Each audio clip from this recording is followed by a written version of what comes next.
Belief in oneself and knowing who you are, I mean, that's the foundation of everything great. People should learn from my mistakes as well, not only my successes. That's the beauty of living a life. I'm not a perfect guy. You can take whatever out of it that you choose that applies to you. Some things that I've done will not apply to you. And I made, by the grace of God and whatever angels that I had over my shoulders, I made it through. You may not make it through that same hole. But if you could take what I've done and then perfect on it, then that's great. We all aspire, we all have the same emotions.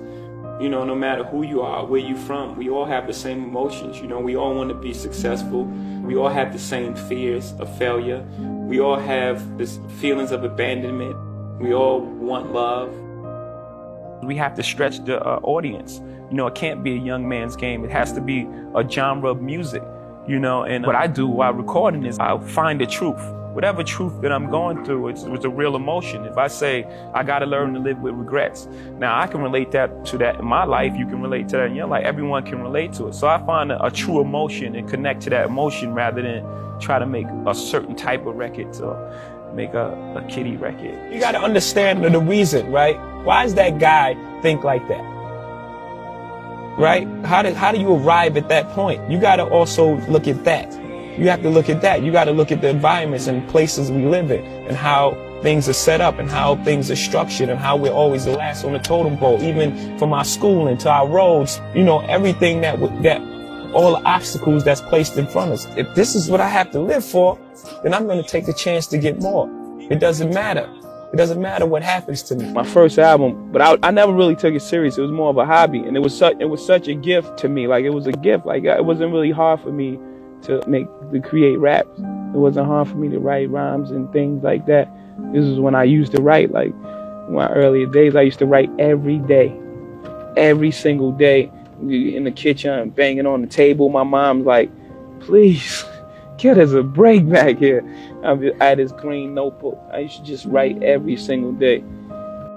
I wasn't writing with the intentions of having a record deal or anything like that. It was just something that I like to do. It was more of a hobby. I wasn't really just trying to get a record deal. So I would run the streets after that, then I just stopped writing. So then I would still get all these ideas. I have all these ideas and I still make songs, but now I'm making these songs in my head. But so it still wasn't a serious thing to me. But to my man Jayz, who was also from Marcy, he got a record deal with EMI and they gave him some paper. It was like 300,000, like back then. This is like 88 or something. I'm like, for real? So it took a while, but when I really started getting serious, my first album came out in '96. And it was like, and I had to put the album out myself. Nobody would sign me. They thought I was terrible. Every single record, I went to every single record label. They was like, this guy's terrible. He's nothing. I mean, like, it went from singles. Like, I would press up singles, put in the car. I had to go to the record company. Go to the record stores myself. And here, take this. Come back, get $100, $200. Give them some more records. I mean, it really started like that. But it made me appreciate it so much more. No one gave me anything. They didn't give me a record deal. They didn't give me anything. Like, I really just took my time and grew it step by step by step by step. And that goes from not listening to other people again. Because I could have easily been like, wow, maybe I'm right. And maybe what I'm talking about ain't right. You know what I'm saying? They say no one wants to sign me. Maybe what I'm saying ain't right. I could have easily took that. That was easy. That would have stopped the suffering. But I didn't. I wanted everything to be in a real simple and honest place. You know, like even the videos, you know, I don't want videos, like music videos, like each one is like a doc, or this is a short, or this is even the cartoon that we made for OJ. Like I wanted it to be just an honest portrayal of everything that I was saying. Like the story of OJ is about us moving forward. And for us to move forward, we had to take a look back. And we took a look back and say, okay, this is where we came from. And like, this is real images. These were shot by Warner Brothers and all these, not to single them out. Right. These were shot by major studios. Like these cartoons were on TV. This imagery of how we were presented was this.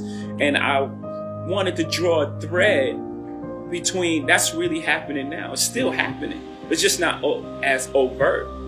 When you look at TV, you don't see a fair, equal representation of people of color. You know, when there's a show on TV, it's like this black show is on TV, or like, that's a big deal. That should be an everyday occurrence, because we are all like dynamic humans and creatures, and we haven't evolved past race still. And so it's like, still, nigga, like that's, you know, those points are like real important to me. You know, I think that, of course, the headlines will be about being Kanye and things like that, but like, this album has a lot of topics, you know, that's why it had to be so short. It's so condensed. It's so dense with subject matters and all these other things that if it was longer, you wouldn't be able to take it. It would like wear you out. Never forget those true things that you stick to, the basic things that make you successful. And for me, it's that truth, finding that truth, the truth of the moment of where I am at the time. You know, not trying to cater to a certain demographic. I was around music my whole life. My mom and pop had like a huge record collection, so I started out listening to music early on, and I would just write music. You know, I just had a love from there. I didn't get to it, you know, I got caught into my neighborhood and my surroundings, but I've always taken it with me, and I've always went back to it, and it just got to a point where it was like, make this decision. This is something you really love and you love to do. It's time to really focus on it and get serious about it and give it your all. And once I did that, it was no looking back from there. My advice is just do things that are true to you. Most things that I'm involved with are extension of being creative. You know, Rockaway is a clothing company. It's part of who you are, and hip hop is your attitude and what you're trying to express, how you dress. I love sports growing up. I grew up in a household where sports was on 24/7. So these are all things that are comfortable for me. You know, these are things that I like. So I would just say get involved in things that you love, and also have a standard for yourself and have some sort of integrity, and try to, you know, find some sort of truth in what you're doing. All the things that you apply in business, you know, they say that he has great instincts.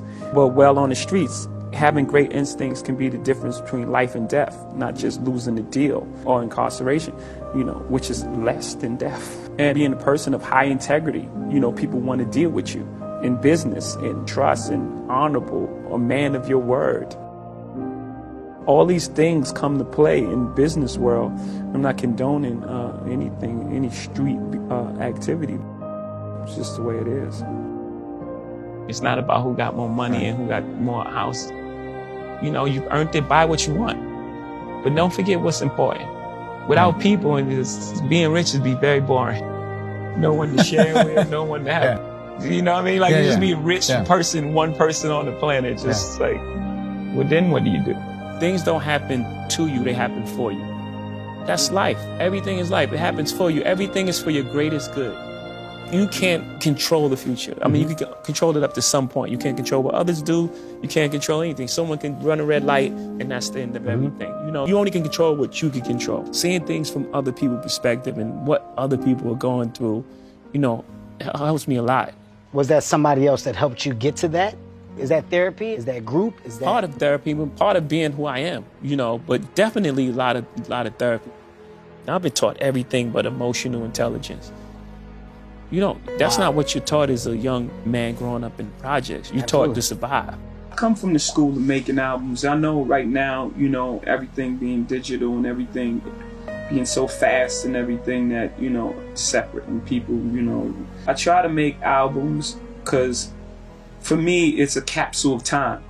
You know, it's not just music for me. You know, for me, it's where I was at this moment, or what I'm trying to capture. And what I'm trying to capture, the blueprint is, you know, what I call a new classic, because it's influenced by the Marvin Gaye's and the generation before us, but it's not a recreation of what they've done. My interpretation of it, and it's me making my mark.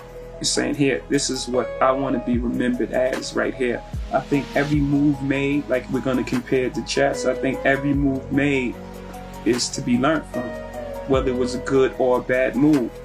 And I think it all sets you on a path. So in order for me to take back any of those moves, I would have to be unhappy with where I am now. And where I am now is, I couldn't even imagine in my wildest dreams. that I would be here. So for me to take any of those moves back would be affecting the natural course of where I am now. So I wouldn't want to be anywhere else. I mean, of course, there are things in life that you say I could have done differently, but knowing that and being aware of that, for me, it's helped me. You know, every chess move that I made, I was like, he's gonna do that. It's like it was followed up because I learned from that one. Okay, now I have to change my strategy because, you know, I moved that there, he's gonna move there. Now I have to move this over here. So at the end of the game, I believe I trapped the queen in the corner, to use a great analogy, and I have the king in my side. So I'm pretty happy with where I am. That meant most to me, and always coming up, I always believed in the way you live your life, you affect the outcome of your life, you know, karma and everything. So I just want to be remembered as a very honest and straight up guy. You know, I'm pretty much a mirror. If someone's cool with me, like energies attract, right? You give off energy, you get that energy back. So just a person that was of the utmost integrity, you know, honest, very hardworking, and someone who really cared about the culture. Because at the end of the day, that's what I'm pushing everyone for. I always had that in the back of my mind, and then I got to a point where I was like, man, I don't want to ever just do it to do it. And then it was this opportunity. So those two things combining led to the retirement. And then, of course, the love for it. Like with anything else, the love for making music, you know, start pulling me back to the studio. And it was like, yeah, for me, I was happy about it. Because I was like, yeah, that's the feeling I want. Go in with making an album. I want to have something to say, feel like I need to do it, as opposed to it's November and, you know, put an album out. That admiration when people look at me and say, first black president, right? Because for me, like I said, when I walk in the room, I represent the culture. I love the culture, and I love to honor it in that way. So when people look at me like that, it just gives me more motivation to keep, you know, to continue to open doors for that next generation of artists. Like I said, this is the thing that saved my life, hip hop.